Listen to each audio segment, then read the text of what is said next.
다 함께 성경 봉독하겠습니다. 요한계시록 4장 1절로 11절 말씀입니다. 이일 후에 내가 보니 하늘에 열린 문이 있는데 내가 들은 바 처음에 내게 말하던 나팔소리 같은 그 음성이 이르되 이리로 올라오라. 이후에 마땅히 일어날 일들을 내가 내게 보이리라 하시더라. 내가 곧 성령에 감동되었더니 보라, 하늘에 보좌를 베풀었고 그 보좌 위에 앉으신 이가 있는데 앉으신 이의 모양이 벽옥과 홍보석 같고 또 무지개가 있어 보좌에 둘렸는데 그 모양이 녹보석 같더라. 또 보좌에 둘려 24 보좌들이 있고 그 보좌들 위에 24 장로들이 흰옷을 입고 머리에 금관을 쓰고 앉았더라. 보좌로부터 번개와 음성과 우레소리가 나고 보좌 앞에 켠 등불 7이 있으니 이는 하나님의 7 영이라. 보좌 앞에 수정과 같은 유리바다가 있고 보좌 가운데와 보좌 주위에 4 생물이 있는데 앞뒤에 눈들이 가득하더라. 그 첫째 생물은 사자 같고 그 둘째 생물은 송아지 같고 그 셋째 생물은 얼굴이 사람 같고 그 넷째 생물은 날아가는 독수리 같은데 4 생물은 각각 6 날개를 가졌고 그 안과 주위에는 눈들이 가득하더라. 그들이 밤낮 쉬지 않고 이르기를 거룩하다 거룩하다 거룩하다 주 하나님 곧 전능하신 이여 전에도 계셨고 이제도 계시고 장차 오실 이시라 하고 그 생물들이 보좌에 앉으사 세세토록 살아계시는 이에게 영광과 존귀와 감사를 돌릴 때에 24 장로들이 보좌에 앉으신 이 앞에 엎드려 세세토록 살아계시는 이에게 경배하고 자기의 관을 보좌 앞에 드리며 이르되 우리 주 하나님이여 영광과 존귀와 권능을 받으시는 것이 합당하오니 주께서 만물을 지으신지라. 만물이 주의 뜻대로 있었고 또 지으심을 받았나이다 하더라. 아멘. 올해는 광복 80주년을 맞이하는 뜻깊은 광복절이었습니다. 그 전야제가 국회의사당 잔디마당에 대안이 살았다라는 주제로 열렸습니다. 불과 몇 개월 전 무장한 계엄군이 헬기를 타고 국회를 점거하려 했습니다. 바로 그 현장에서 80주년 광복절 전야제가 열렸습니다. 그 자체가 하나의 메시지였습니다. 광복절 기념식에서 합창한 애국가 하나님이 보호하사 우리나라 만세라는 부분이 새삼 뭉클하게 와닿았습니다. 한국을 배경으로 한 K-팝 애니메이션 K-팝 데몬 헌터스가 주목을 받고 있습니다. 그 주제가 골든이 미국 빌보드 메인 싱글 차트 핫백 1위에 올랐습니다. 정말 대단한 인기몰이입니다. 80주년 광복절 전야제에서 불려진 그 주제가 골든의 노래를 들으면서 문득 백범 김구 선생의 예언 같은 꿈이 떠올랐습니다. 그의 자서전 백범일지에 실린 나의 소원이라는 글에 이런 내용이 나옵니다. 나는 우리나라가 세계에서 가장 아름다운 나라가 되기를 원한다. 가장 부강한 나라가 되기를 원하는 것은 아니다. 오직 한없이 가지고 싶은 것은 높은 문화의 힘이다. 문화의 힘은 우리 자신을 행복하게 하고 나아가서 남에게도 행복을 주기 때문이다. 나는 우리나라가 남의 것을 모방하는 나라가 되지 말고 이러한 높고 새로운 문화의 근원이 되고 목표가 되고 모범이 되기를 원한다. 백범의 시선은 80년을 꿰뚫었습니다. 명견 만리의 역사의식이었습니다. 80년 전 그가 염원하던 그 모습이 K-팝, K-드라마 등으로 세계를 매료시키면서 실제 현실이 되고 있습니다. 일제강점기와 해방 후 혼란한 시대 속에서 백범이 보여준 역사의식이 참으로 놀랍습니다. 하지만 정반대의 이야기도 있습니다. 우물 안에 개구리같이 살았던 사람의 이야기입니다.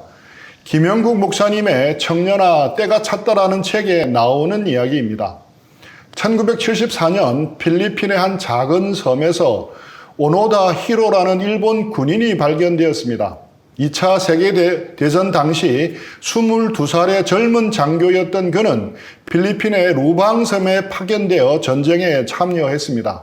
그런데 1945년 8월 15일 전쟁이 끝나고 그의 수하에 있던 모든 부하가 투항했지만 그는 투항하지 않았습니다.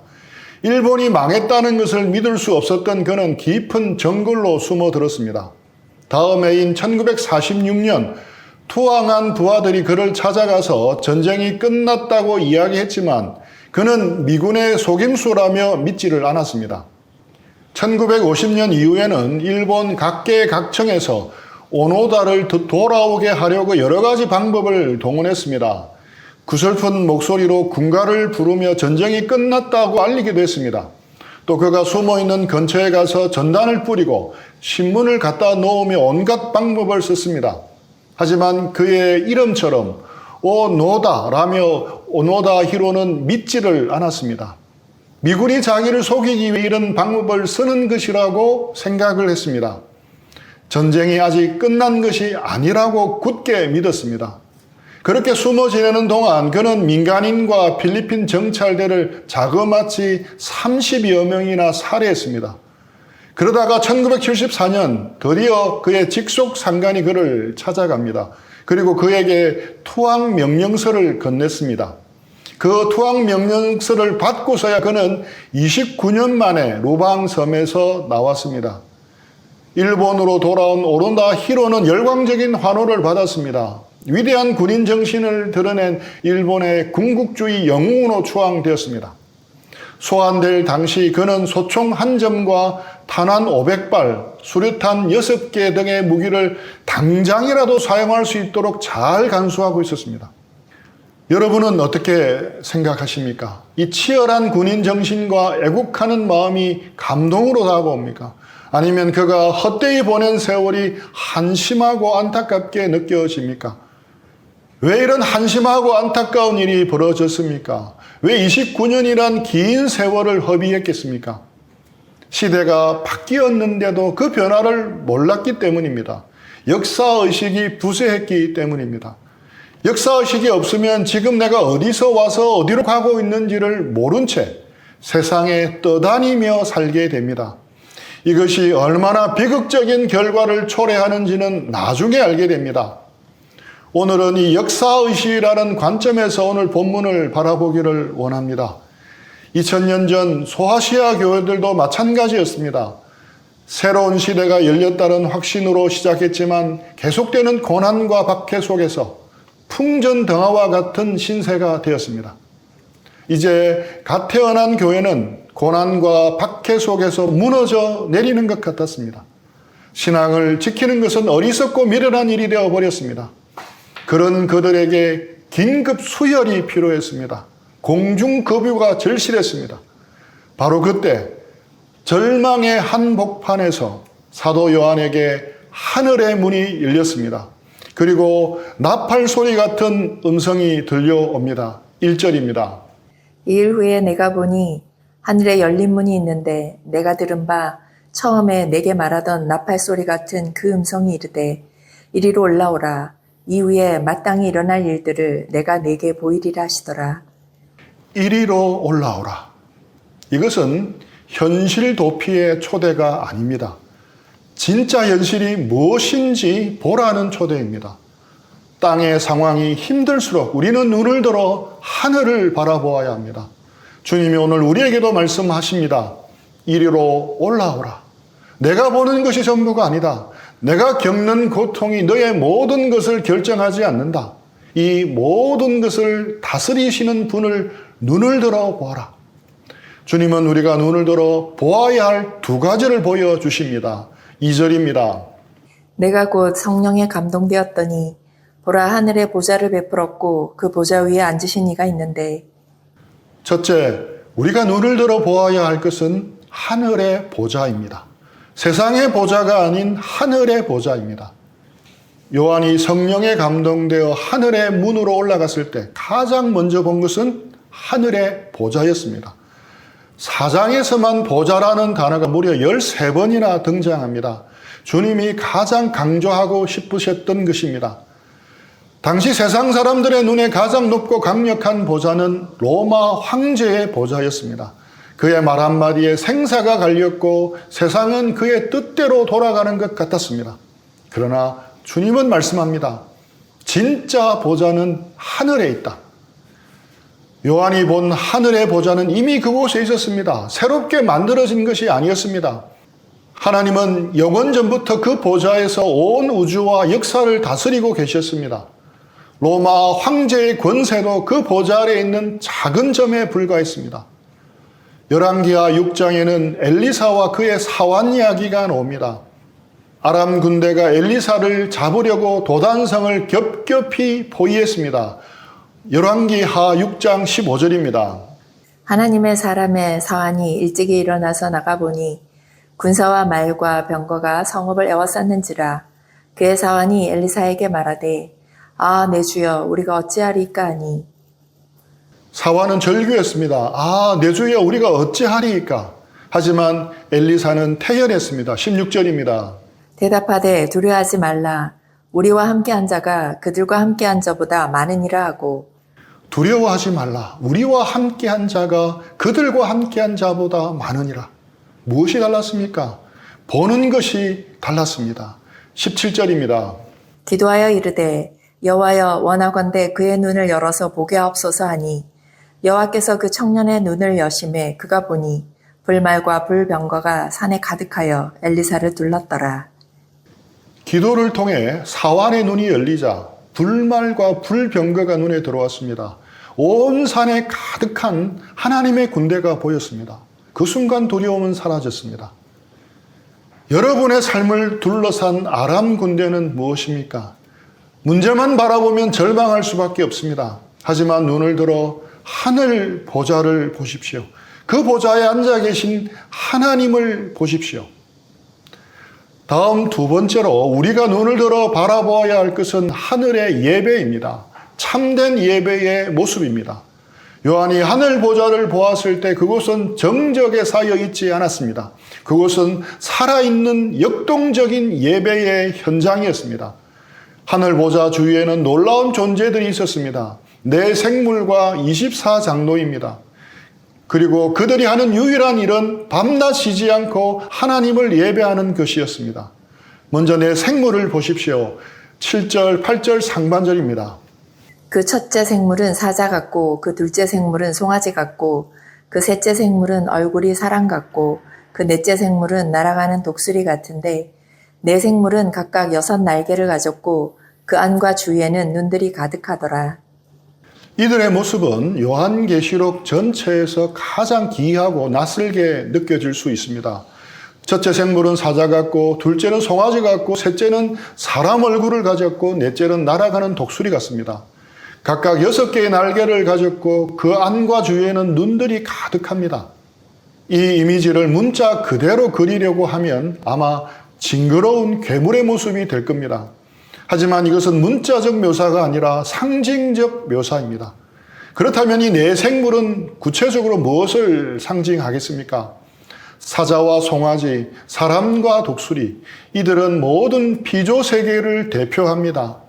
타락으로 신음하던 모든 피조물들이 이제 하늘에서 창조주 하나님을 온전히 예배하고 있습니다. 그 안과 주위에는 눈들이 가득하더라. 내 생물의 몸 안팎에 가득한 눈은 무엇을 의미하겠습니까? 이것은 에스겔 환상에 나오는 바퀴 둘레의 눈들에서 가져온 이미지입니다. 이 수많은 눈은 한순간도 쉬지 않고 하나님의 영광을 바라봅니다. 또한 온 세상에서 일어나는 모든 일들을 감찰하고 보고 있다는 의미입니다. 이것은 핍박받는 성도들에게 큰 위로를 줍니다. 하나님은 그들의 모든 고통과 눈물을 보고 계시기 때문입니다. 그들을 핍박하는 자들의 악행도 지켜보고 계시기 때문입니다. 그들은 밤낮 쉬지 않고 외칩니다. 8절 하반절입니다. 거룩하다, 거룩하다, 거룩하다. 주 하나님 곧 전능하신 이여, 전에도 계셨고 이제도 계시고 장차 오실 이시라. 다음으로 24장로들을 보십시오. 하나님의 보좌 주위에 24개의 작은 보좌가 있고 그 위에 24장로들이 앉아 있습니다. 이들은 누구이겠습니까? 24는 구약의 12지파와 신약의 12사도를 합한 숫자입니다. 즉 24장로는 구원받은 하나님의 백성 전체, 즉 교회를 대표하는 존재입니다.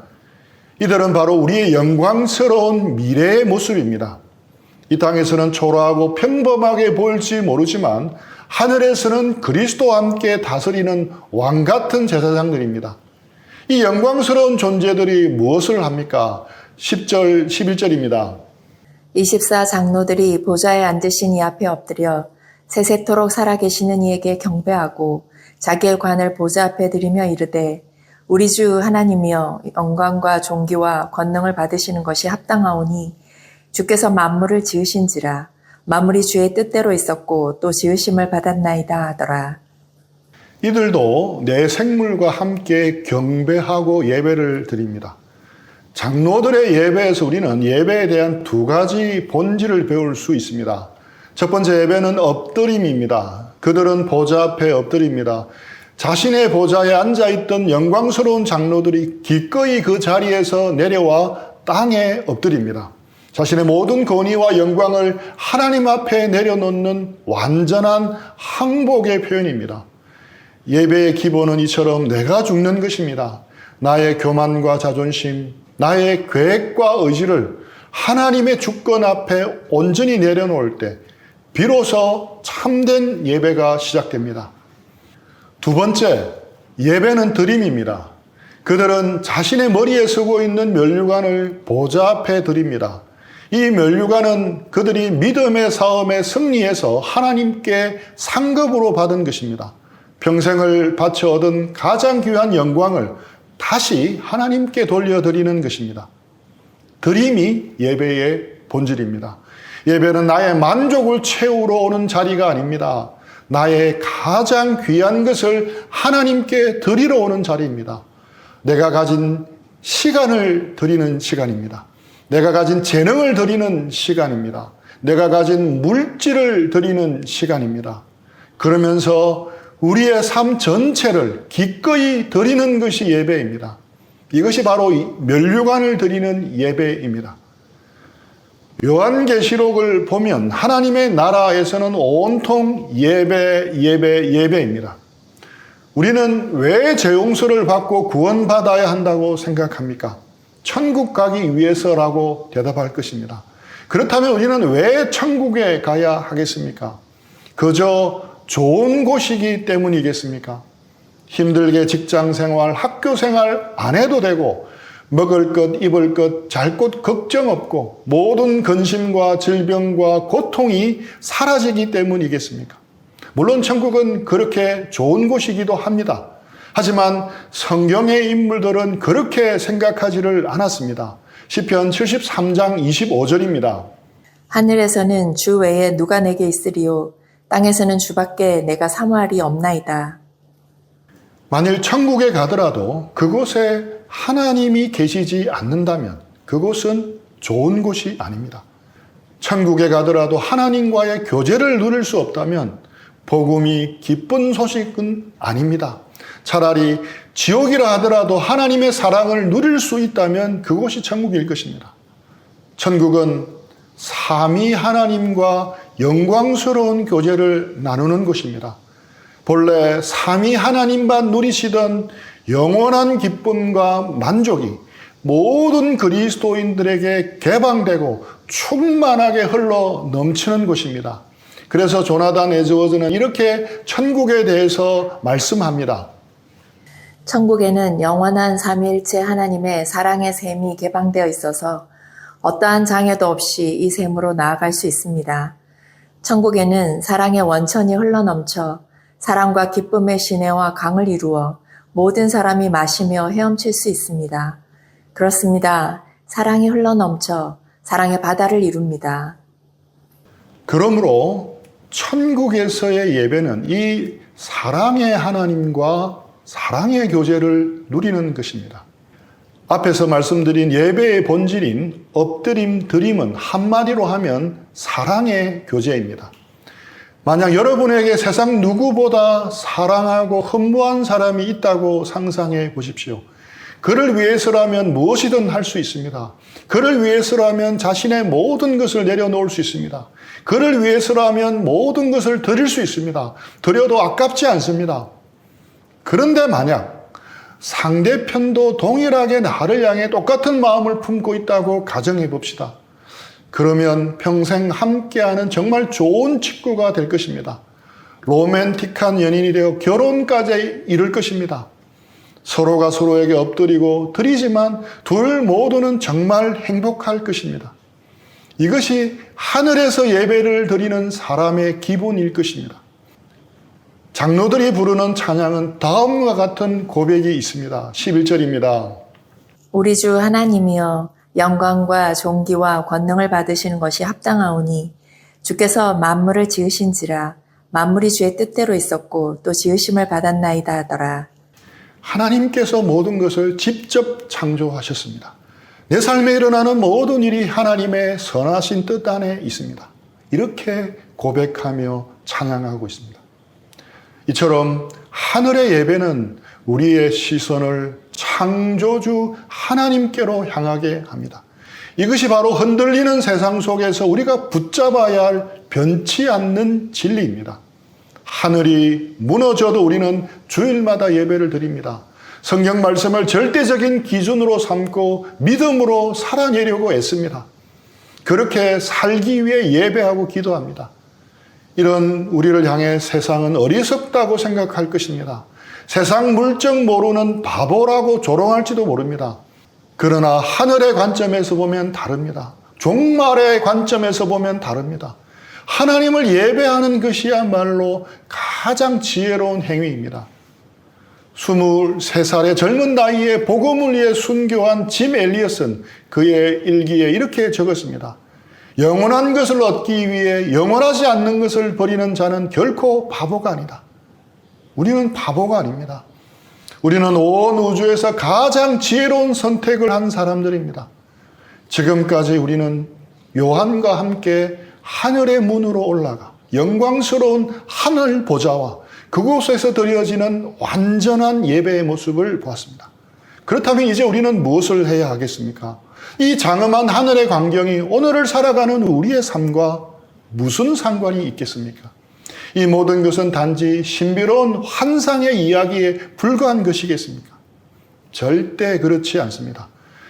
하늘 보좌를 본다는 것은 우리의 역사의식을 다시 새롭게 한다는 뜻입니다. 하늘 보좌를 본다는 것은 우리의 삶의 중심을 다시 새롭게 재조정한다는 의미입니다.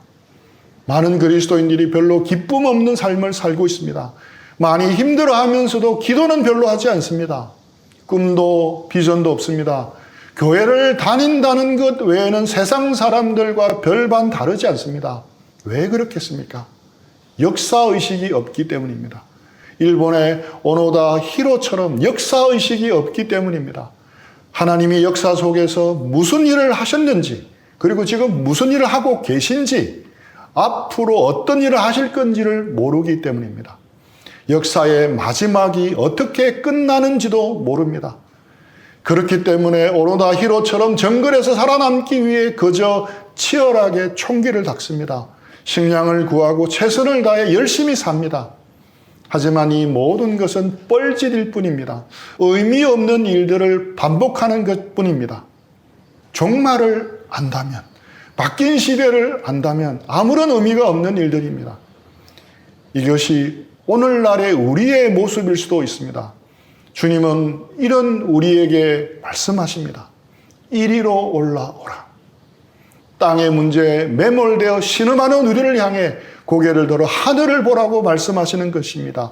다른 시야에서 다르게 보라는 것입니다. 사는 것이 버겁다고 느끼십니까?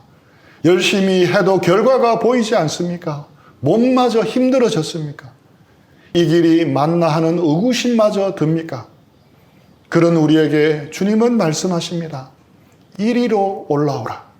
올라와서 하늘의 보좌와 하늘의 예배를 바라보라고 하십니다. 하늘 보좌의 영광을 본 사람은 높디 높은 세상의 보좌들의 초라함을 꿰뚫어 볼 수 있습니다. 로마 황제의 보좌가 아무리 화려해도 잠깐 있다 사라지는 유한한 권력임을 압니다. 하늘의 예배를 경험해 본 사람은 더욱 예배의 자리로 나아갑니다. 상황이 복잡하고 위급할수록 우리는 더욱 예배의 자리로 나아가야 합니다. 예배를 통해 문제보다 크신 하나님을 바라보아야 합니다. 그럴 때 우리는 현실을 이겨낼 힘을 얻게 됩니다. 형제자매 여러분, 몸도 마음도 고민하고 지쳐 있다면 다시 눈을 들어 하늘을 바라보십시오. 마지막 종말의 때에 이루어질 일들을 바라보십시오.